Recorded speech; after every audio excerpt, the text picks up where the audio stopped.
Well, the U.S. tried to save Benazir Bhutto's life. That's what the feds are now telling the Associated Press. They say the U.S. was sending a steady stream of intelligence to the former Pakistani prime minister before she was assassinated last week and giving her team advice on how to improve security.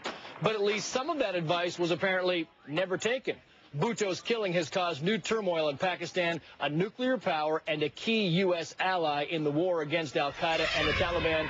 With us now from Washington, John Bolton, former U.S. ambassador to the UN. Ambassador, not only did her security not get better, it appears it got worse after all this intelligence.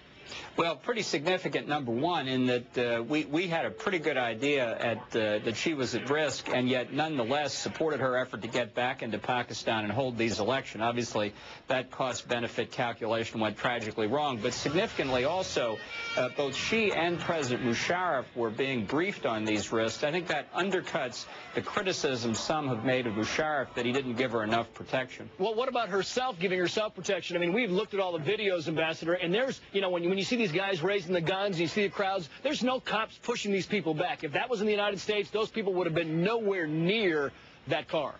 Right. Well, apparently she was told that there were local protection outfits that were secure, that could have provided the protection. Her party, her husband, apparently rejected this advice. So I think this could have an impact inside Pakistan, where Musharraf has been trying to say, look, I tried to protect her. It's a dangerous country. He's been the subject of 3 assassination attempts himself. As far as the investigation goes, Ambassador, is it your sense that this assassination begs for an international investigation into what happened?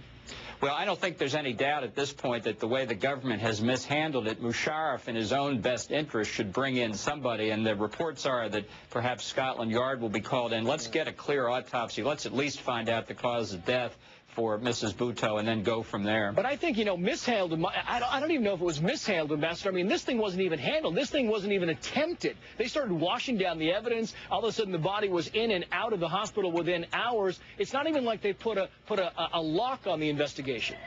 There are a lot of questions here. There's no doubt about it. That's why I think everybody, quietly or otherwise, is now saying, let's get impartial outsiders in, and I believe that's about to happen. Yeah, and what do you think, I mean, just quickly, next for Pakistan? We've got a 19-year-old son who looks to be like he might kind of take the baton at some point in time, and now you've got her husband who, by a lot of instances, is kind of corrupt, running the show. What's next for the opposition party?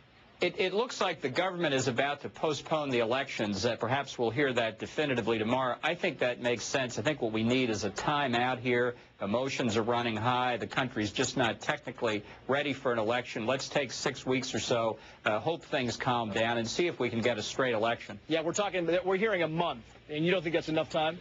Well, I think 4 or 6 weeks. I'm not going to second-guess it from here. I just don't think it ought to go ahead on January the 8th. Ambassador John Bolton. Ambassador, Happy New Year. Happy New Year to you. Well, an American diplomat has been shot and killed in Khartoum, the capital of Sudan, which is just east of the violence-engulfed Darfur region. His Sudanese driver also killed.